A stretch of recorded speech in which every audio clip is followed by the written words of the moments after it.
This is your ultimate stop for everything sports. The Golden State Media Concepts Sports Podcast. Should I say more? From the NFL, MLB, the NBA to MMA, it's all in here. The Golden State Media Concepts Sports Podcast. Listen now.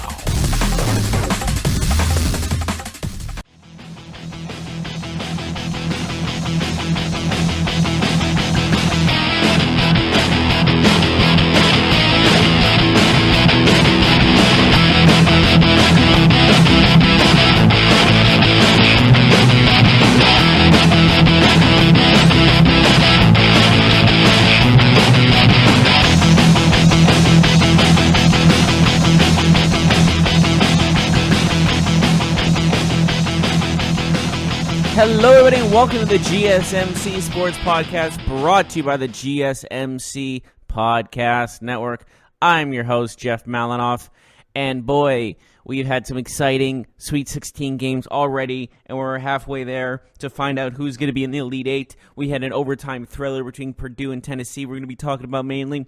We also have some trades and signings in the NFL to be discussed that were kind of big news, as well as Sean Payton kind of bashing on some head coaching signings, which is pretty entertaining, as well as more news about the NBA and banning fans from arenas, this time in Boston. We'll talk about that and the reason for it, and anything else that needs to be discussed, we will discuss. So, let's get right into it. The Sweet 16, heading into the Elite Eight.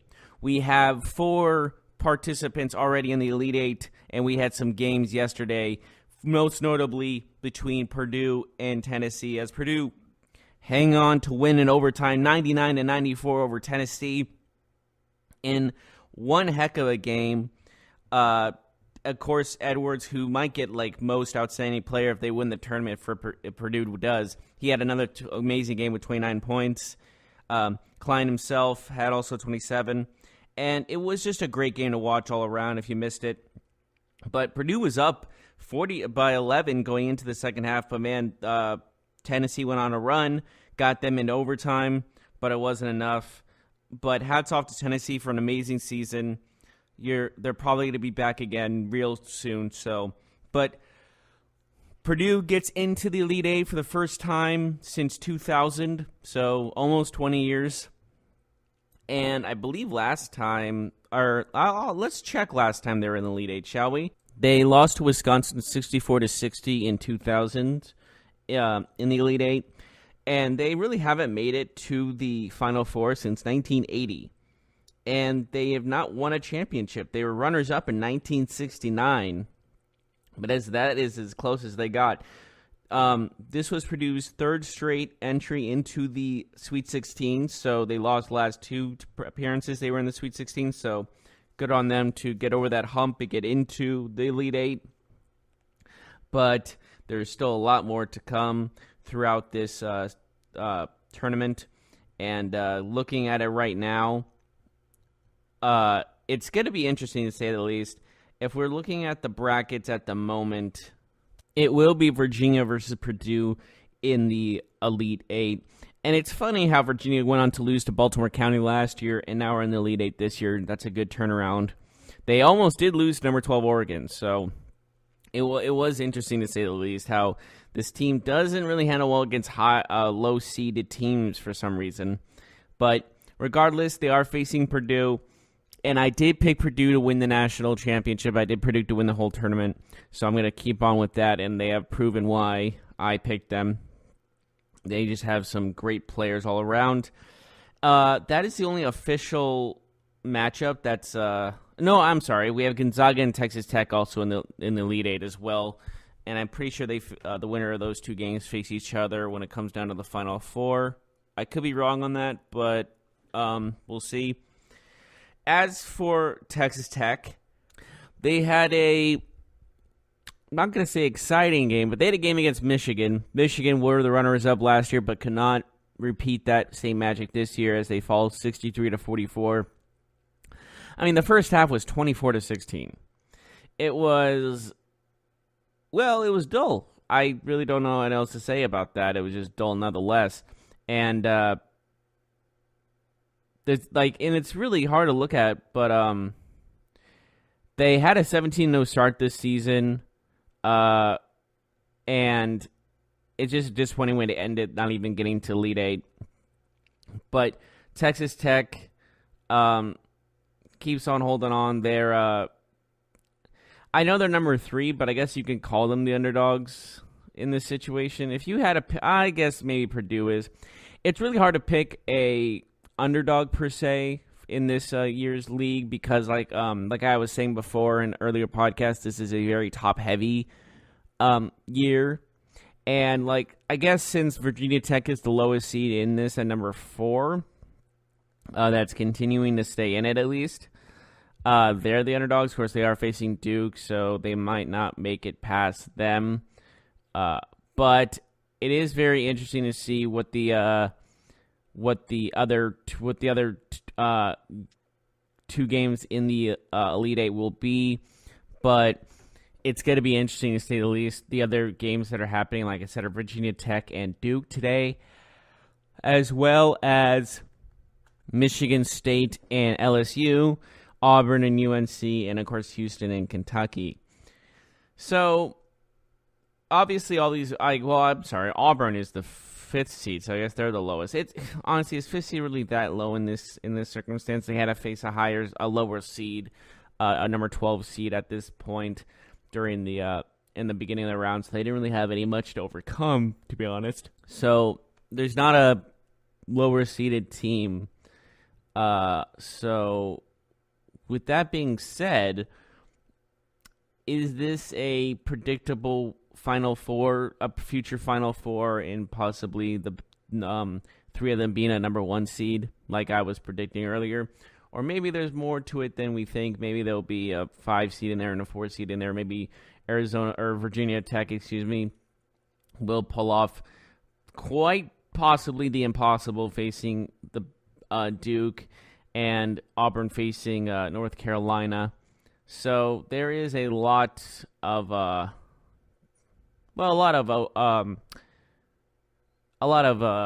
adversity to overcome if you're the lower seed teams. But I was talking about this with some people earlier, but imagine the hype and the just overall, well, I guess just hype in general, if it was between UNC and Duke in the national championship game, which is very possible. That is, I think I already discussed this, but I can't get over the fact how huge that would be. And it will be one hell of a game. If Purdue doesn't make it, I hope it's Duke versus North Carolina, because that would be maybe the college basketball game of this century. The most viewed basketball game ever, regardless of league or anything, is between Indiana State and Michigan State when Larry Bird and Magic Johnson faced one another in the national championship game. And the second highest rated is half of what Michigan State versus Indiana State, Magic versus Bird did. That's how insane this would be. I would say I don't think it will catch that, to be honest with you, but I would definitely put that this is a contender for one of the most viewed, would be the contender for one of the most viewed games of all time in basketball. But it would compete with the finals. I think it would get more views than the NBA finals, and yeah, it just would be that it would be such good business in that kind of sense. Hopefully they won't. The NCAA doesn't rig the game or anything like that. I don't think that's going to be the case. But regardless, I think it's more along the lines of just what's the best matchup for the national championship, and quite frankly, it's North Carolina versus Duke. I mean, the storylines are written for themselves. Zion didn't play in the last 2 games due to injury, and then when he returned in the tournament, they defeated North Carolina. So North Carolina has a lot to prove if they could beat Duke with Zion.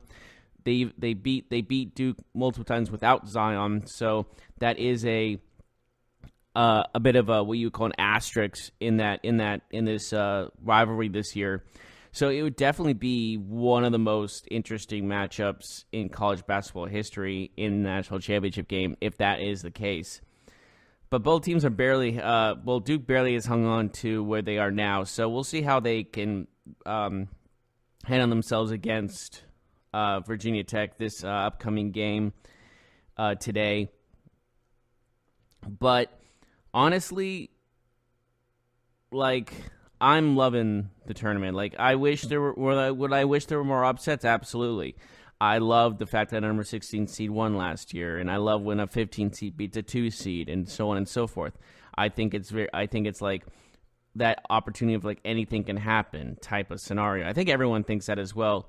I don't think anyone expects those type of teams to make it to the Final Four or anything like that. But I mean, look at Chicago last year. They made it to the Final Four, and they were the talk of the nation. So it's always great to have some underdogs, but it's also great to have the elite teams go at it one-on-one. You know what I mean? It just feels like if you want the most entertaining games, you have to play the best teams against one another. And right now, the best teams in the country are facing each other. I mean, it was proven with the Tennessee versus Purdue game. Like, those two teams are two of the best teams in the nation, and they proved it out there, and they proved it against one another. And Purdue is showing why they deserve to be there. And it's just one of those instances where you're looking at it and going, this is what we pay to see. This is what basketball is all about. This is what the tournament's all about. But every bracket has been broken officially. I think CBS Sports, all their brackets are broken. I'm pretty sure there's no other perfect bracket out there in the world right now. If there is, I'll be shocked. But they're obviously not for like the $1 million or anything like that. So with that, I guess even with how it's like, and all the 1, 2, 3, 4, and 5 seeds are in it. You know, it's like the lowest seed is a 5 seed, and yet no one predicted this Sweet 16 to happen and this Elite 8 to be as it is already. So it's truly remarkable to see how much has changed, or how much people expected upsets this season, I guess. But like I said, I thought it was top-heavy. And we'll see how everything turns out these games. I'll preview. Let's just look at the games that are on today. Let's just preview them. I'll just do my predictions right now. The first game on today is LSU versus Michigan State. And I picked LSU to win before, and I think I'm going to stick by that. I also said UNC over Auburn. I said Duke over Virginia Tech, and I said Kentucky over Houston. But I might change that to Houston. I've seen them, like watching them play back again. I think they have a real shot at upsetting Kentucky for sure. But we'll see how everything turns out when it comes down to it. Obviously, those games start around 4. I think I saw one time like 4:09 p.m., which I was like, that's the Pacific time. I was like, that's extremely odd to have that happen. It's why it's so specific. 4:09 p.m. Why not just say 4:09 p.m. 30 seconds? You know, just make it super specific. Obviously there's stuff I don't know about the timing of shows and networks and stuff like that, but doesn't 4:09 just sound strange? Like 1:05 p.m. For football games sometimes on the Pacific Coast is always odd to me. Like, at least that's like on the clock, it's on one of the big numbers, you know, it's on 5, it's on 1, it's on the big 1, like, so 5, 10, 50, 20. But 09, like, that's just, I think that's a little much. Okay, maybe not a little much, maybe that's the wrong word to use, but I think it's more along the lines of just like, that's just unnecessarily specific. You know, it just, to me, it feels more along the lines of just like, does it need to be like that? Again, I'm not a part of a network or anything. I don't really know how it all works, but I just look at it as 4-9 and have a big question mark on my head. But I'm looking forward to all the games. I know you are all too. And we are going to take a short break. When we come back, we will be talking about the NFL a little bit, as Sean Payton had some choice words for certain head coaching signings, and we're going to talk about that when we return.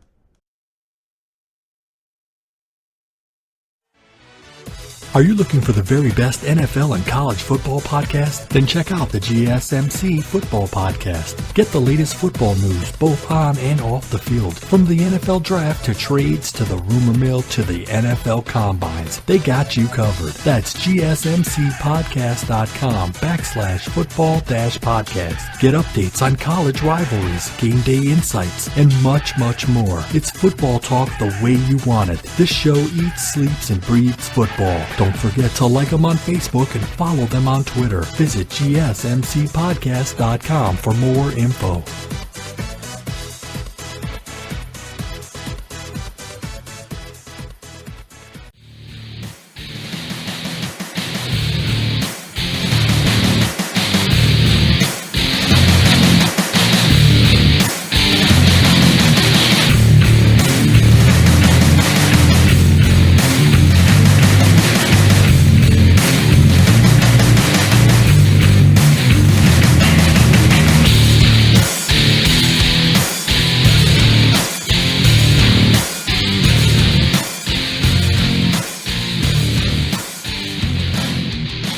Welcome back to the GSMC Sports Podcast. We just finished talking about the Sweet 16 matchups that happened yesterday, as well as today's matchups and the time that they are playing, and as well as who's in the Elite Eight and Purdue and all those other good things. Now, let's move on to some football talk, as Sean Payton had some choice words to say about some head coaching hirings.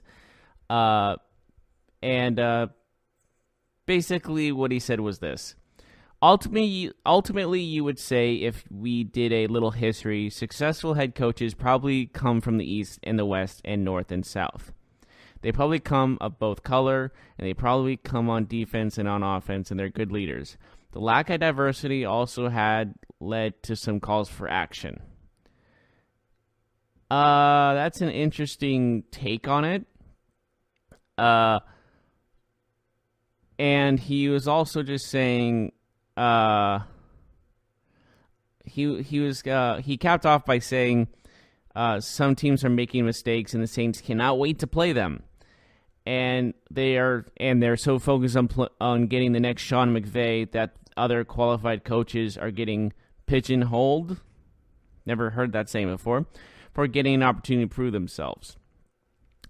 So he basically is disagreeing with a lot of the choices that the some NFL teams are making regarding the what you're looking for in a head coach.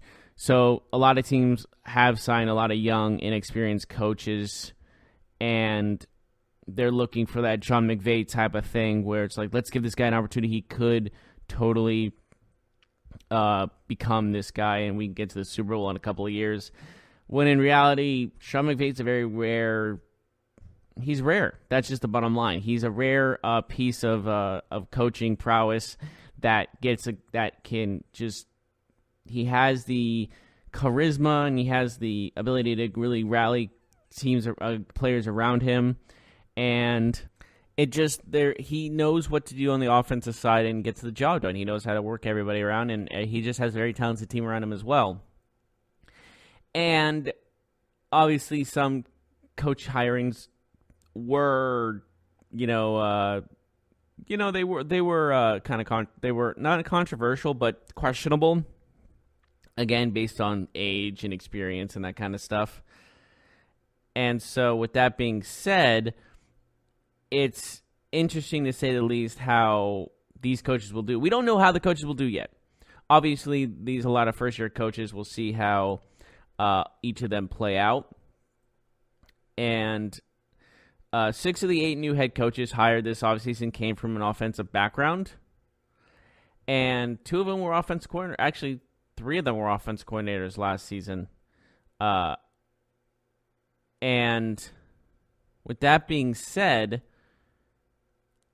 it is turning into an offensive league. That is for sure. And a lot of these guys are young and haven't had head coaching experience, like I said before. So it's interesting to see what you're looking for mainly in a head coach nowadays. But I'm gonna be optimistic about these head coaches until I see them play in the regular season, till they play teams, until like how they're gonna do. And of course, you can't look at 1-year coaches and think that's what they're gonna be the rest of their careers. I mean, look at Bill Belichick. Like, I was watching Football Life yesterday, and I was watching the 1995 Browns, and Bill Belichick coached there for like 4 or 5 years, about 4 years, and he was starting really to win. He was starting to win some winning. He was getting a winning season with the Browns in '95. They were actually projected to go to the Super Bowl by some experts. Then, of course, the news of them moving to Baltimore came, and everyone just kind of lost faith, I guess. And it's understandable when you're just crushed like that type of thing. So that's just a more of a moral, like, just setback in one thing, like in one way or another. And then also, like, Bill Belichick, again, we all know what happened with him. Nick Saban was part of that coaching staff, and they both became two of the most successful head coaches in both college and NFL, respectively. So, with that being said, obviously the firing of Wilkes last season when it came to firing Arizona's head coach after 1 year, obviously was premature by some people, and others said they didn't see much out of him. But again, we'll see how that goes down. We'll see how his future holds. Maybe he gets another opportunity to be a head coach somewhere else. We'll see. But and I think that a lot of coaches are in a pressured situation to win now, except for like some coaches that get these multi-year, like obviously John Gruden, 10-year contract. He wasn't supposed to win now. He was supposed to win when they get to Vegas. And same with Kyle Shanahan. He got a 6-year contract with a 6-year contract for the general manager, so they had a chance to rebuild as well, with they're looking good as well. Raiders just got Antonio Brown, so we'll see how they end up. They have 5 first-round draft picks in the next 2 years, so they could be looking good for the future as well.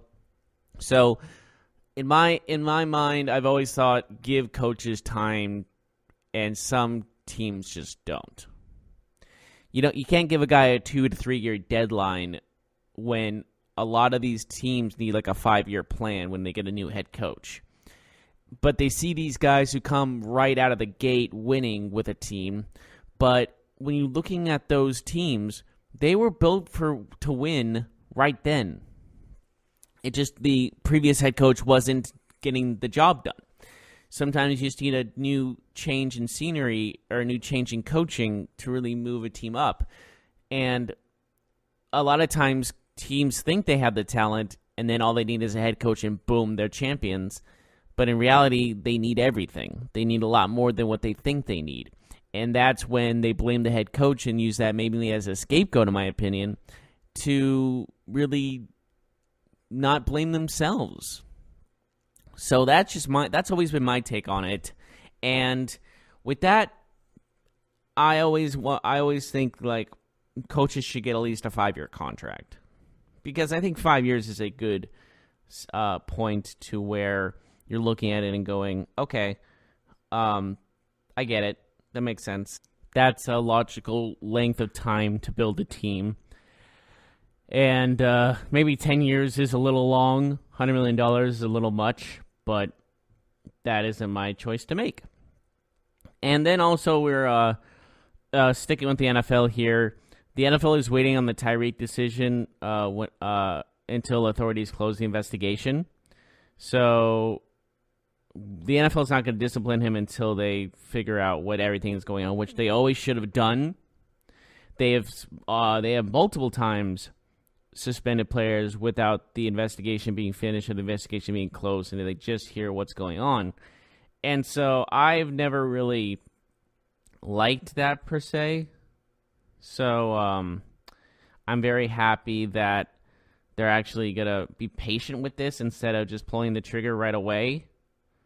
And, I just think they should keep this kind of idea for the foreseeable future.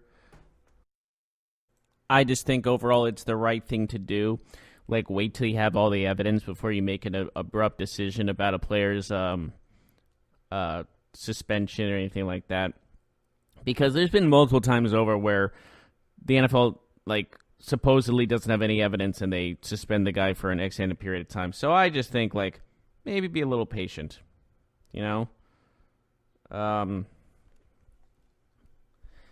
My opinion, at least, you got to be a little patient when it comes to this kind of thing because it's a very sensitive subject, and you don't know what's right and wrong in this circumstance. You don't know what's the actual situation and what's the real stories behind it and what else is going on, and that's just basically how it goes. I just think sometimes the NFL pulls the trigger. I think everyone can agree that the NFL sometimes pulls the trigger way too early when it comes to suspensions and such like that. So, as of right now, we really don't know anything about the case when it comes to Tyreek Hill. We don't have all the information. But if it does turn out that he is going to be suspended for an X amount of games, that really puts Patrick Mahomes in a tough spot right away. And what I mean by that is, first he loses Kareem Hunt, which everyone thought would be it was a blow to the team, but he still had a great wide receiver, one of the best wide receivers in the NFL and the best tight end in the NFL.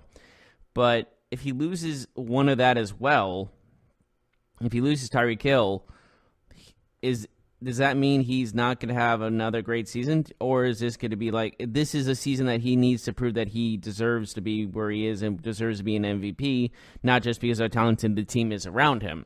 So this is definitely if there is no Tyreek Hill for this season, this is definitely going to be a prove it year for him to say, hey, yeah, I had a great team around me, but I did my part to make sure everyone was won games and I was the MVP because of my own volition. But I honestly believe he is that talented. I honestly think he deserved that MVP. It's just, I think for the doubters, it's that situation where you're looking at it and going, yeah, well, he had these amazing guys on his team that many would die for. You know what I mean? It just, I think it's going to be the point where you're looking at it and going, well, if he can't get it done this year without Tyreek Hill and without Kareem Hunt, then maybe this was all a fluke. I can understand that argument, to be completely honest. But overall, I think that he's going to be fine. I think the Chiefs are just fine. I think Andy Reid's the perfect kind of coach to work around that kind of, crutch, in a sense. I think it's more of a crutch than anything else. But yeah, that's just how all of these things are going to go down. But we're going to take another short break, and when we come back, there's actually a major multiple trades that happen in the NFL as well that needs to be discussed, and we'll get right on that when we return.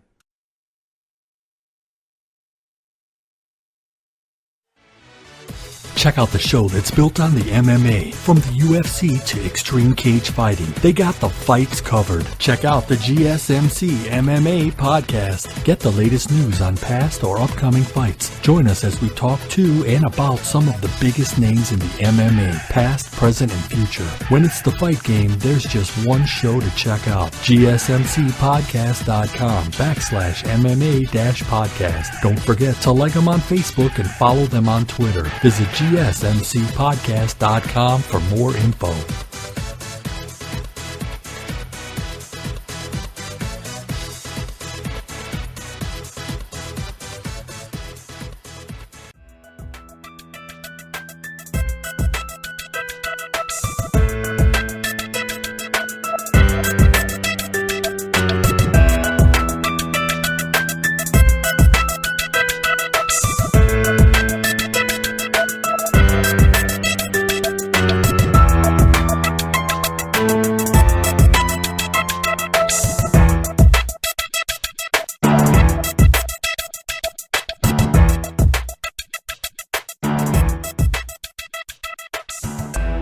Welcome back to the GSMC Sports Podcast. Just finished talking about Sean Payton and his thoughts about the new head coaching signings this year, as well as Tyreek Hill and his pending decision regarding the investigation of child abuse in his home. And moving on to the trading news that happened in the offseason already. I think it was yesterday, or maybe the day before, that the Philadelphia Eagles have traded for running back Jordan Howard of the Chicago Bears for a 2026 round pick. I'm sorry, a conditional pick. As in, for nothing. The 2026 round pick was actually for Quinn of the Dolphins, edge rusher to Dallas, which we also will talk about. But the fact is, Jordan Howard has had multiple 1,000-yard seasons. He's gained 3,370 yards in his first 3 seasons, which is third in the NFL.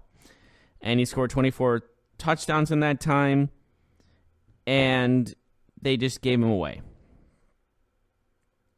And I'm not exactly sure what the Bears are doing here.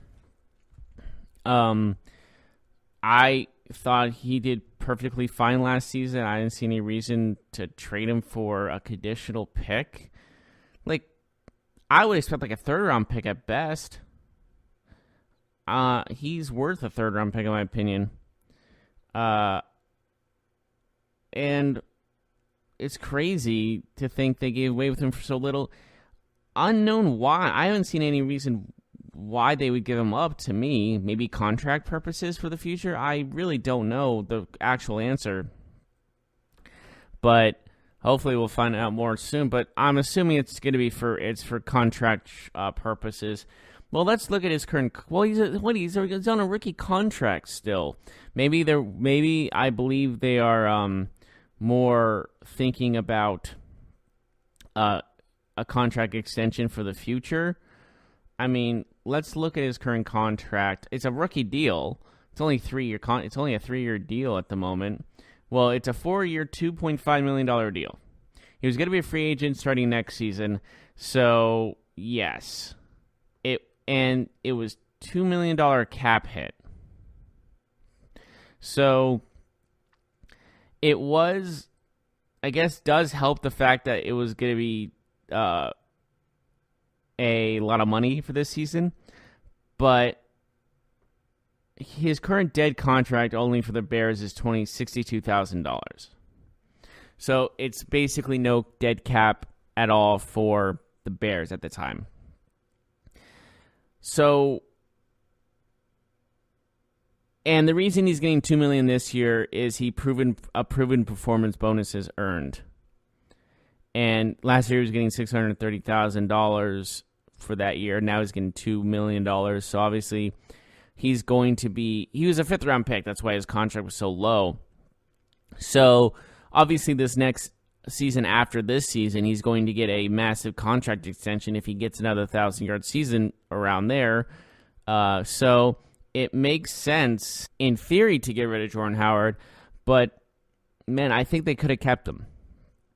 I think you could have re-signed him to a deal, and I think it could have worked out. I think they could have kept him, but obviously they did pay Khalil Mack all that money, and that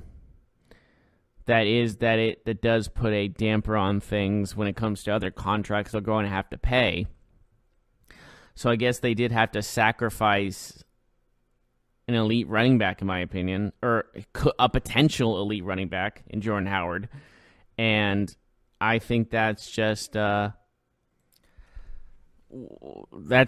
interesting to say the least. I don't know who the Bears will have at running back anymore, but I think that's going to hurt them this year. I don't think it'll hurt them by a lot, but I think it's going to hurt them in a part of their offensive game because he was kind of like an insurance policy, if you will, for Mitchell Trubisky. And with all that being said, it's getting to a point where maybe the Khalil Mack trade, this is where it's going to hurt them more than anything, is these other contracts for other players, So that's where that is hurting. But overall, they still have an elite defense, in my opinion. I think everyone's opinion, they have a top-tier defense in the league. And I think they'll be fine in the long run, but definitely losing a part of that to the running game is going to hurt. But again, with the loss, and then you look at the Eagles side with the loss of Jay Ajayi to an ACL injury, they needed a running back, and I think that's a huge addition. With also the with also the Carson Wentz under center, Alshon Jeffrey at the receiver on the receiver end of things, the Eagles do have a chance to really win the NFC East this year. People are thinking it's going to be the Cowboys, but if I had to make an assumption right now, just based on how I see both teams, I might have to stick with the Eagles and taking them in the NFC East. There's just a lot of times that the Dallas Cowboys have disappointed with a lot of talent on their roster, and that's just how I have always seen it. And is it the coaching? Who knows? But regardless, it's one of those things you're looking at and going, obviously it's between two people. It's between two teams. And between the Cowboys and the Eagles and who's going to take the NFC East. Do I see the Redskins taking it? No. Do I see the Giants taking it? God, no. And that's just what's really going to be going down in the long run. It's basically these two competing between the Eagles and the Dallas, competing for that spot in the NFC East, the top spot in the NFC East, and a spot in the playoffs. But it is possible that for them to both make a playoff appearance. One can take wild card, and one, I know I'm stating the obvious, that's just how the world works, but I'm saying it's logical for that all to be going down, and just a logical guess. It's not like saying, let's say,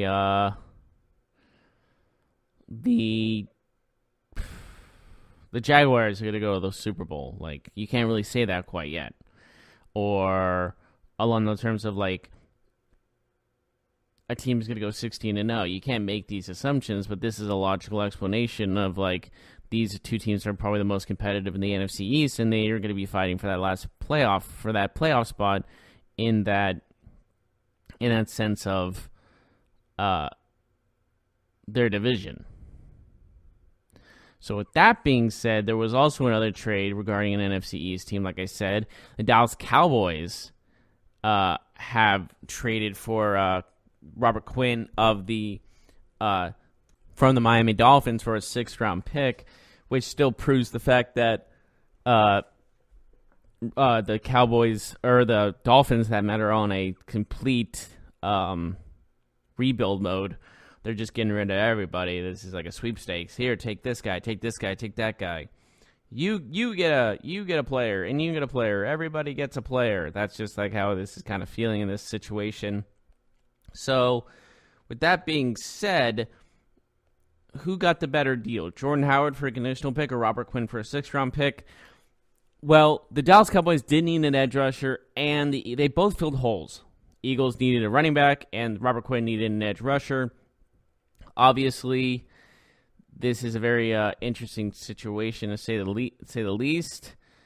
But if I had to go with like who got the better trade, I guess you can say, who got the better deal, I think Jordan Howard's a better long-term game because he's still on a rookie deal. He's still extremely young and still doing a lot productively as a running back. 3,000-yard seasons in his first 3 seasons is a serious accomplishment.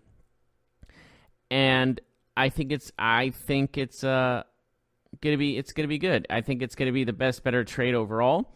I'm not saying Robert Quinn's not gonna do bad. I'm saying he's gonna still contribute as well to that as a helpful edge rusher for the Dallas Cowboys.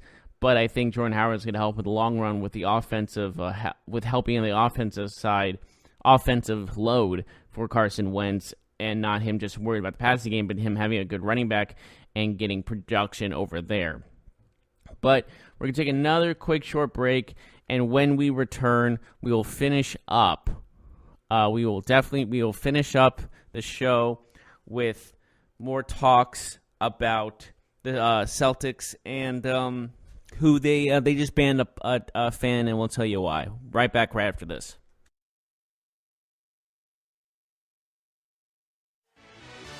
Are you looking for help for your fantasy football team? Check out the GSMC Fantasy Football Podcast. Get today's best advice on who to start, who to sit, even who you should draft. From sleeper picks to red-hot lineups, they got it all covered for you. That's gsmcpodcast.com/fantasy-football-podcast. We'll cover traditional leagues, dynasty, PPR, even IDP leagues. When you need fantasy help, there's just one show to hit up. Don't forget to like them on Facebook and follow them on Twitter. Visit gsmcpodcast.com for more info.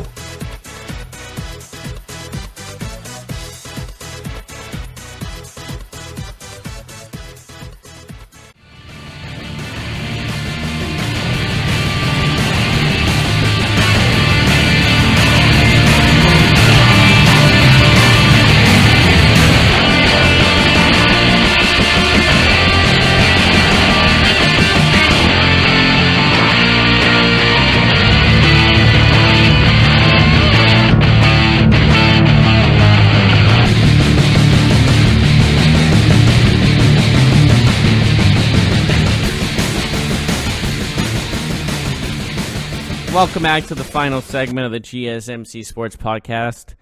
I will also say this is my last show. I'm moving on to other ambitions, I guess you can say. But I'll tell you more about, I'll just say how much, I'll say my goodbyes afterwards. But I'm just saying that this will be my last show, unfortunately. But it's been one hell of a ride. But moving on to the Celtics, they banned a Celtics fan had banned a fan for 2 years for saying a derogatory slur to DeMarcus Cousins of the Warriors. I will not repeat what he said, but I will say it starts with an N, and he has definitely been suspended for that. It's not lifetime; it's just 2 years, as last time I checked. So, with that being said, the fact that this continues to happen in the NBA, these derogatory slurs and this offensiveness, I guess you can say, it's not right. First of all, it's a sport.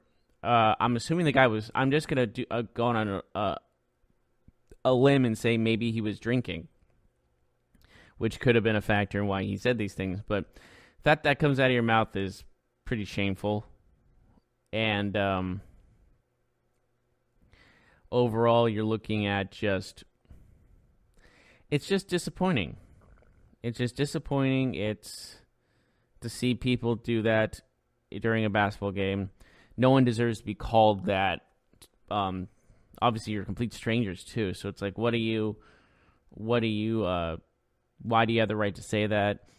And fortunately, he has been banned. Should have been a lifetime ban. That's not up to me, but it was a poor choice of words, and hopefully he'll never say those things again. But again, it's a real disappointment just that people are like this, and overall, I just wish this would stop. But unfortunately, we're at a place. We're in a world right now that they'll never stop.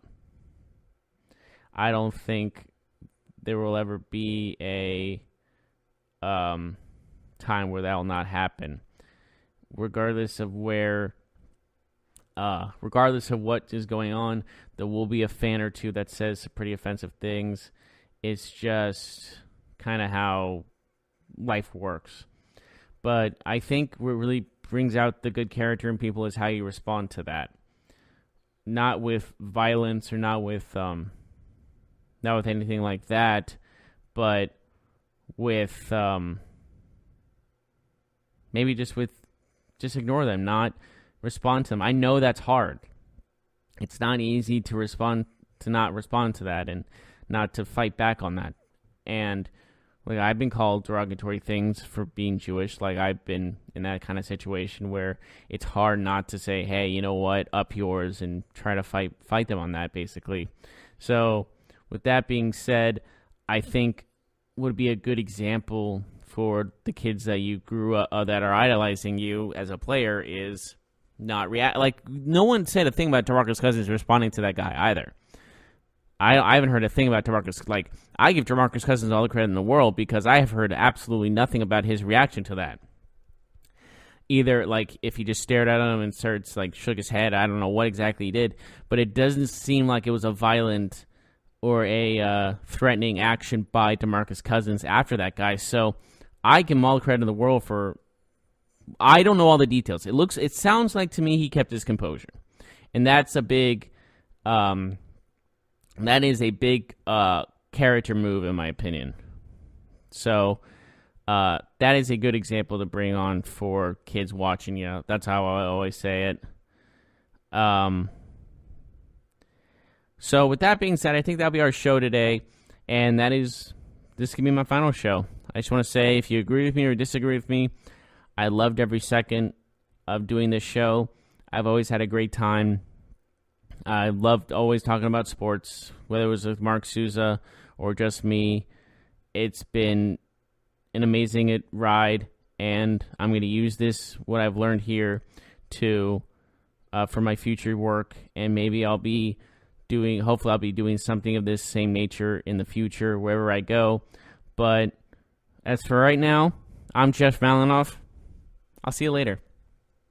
You've been listening to the Golden State Media Concepts Sports Podcast, part of the Golden State Media Concepts Podcast Network. You can find this show and others like it at www.gsmcpodcast.com. Download our podcast on iTunes, Stitcher, SoundCloud, and Google Play. Just type in GSMC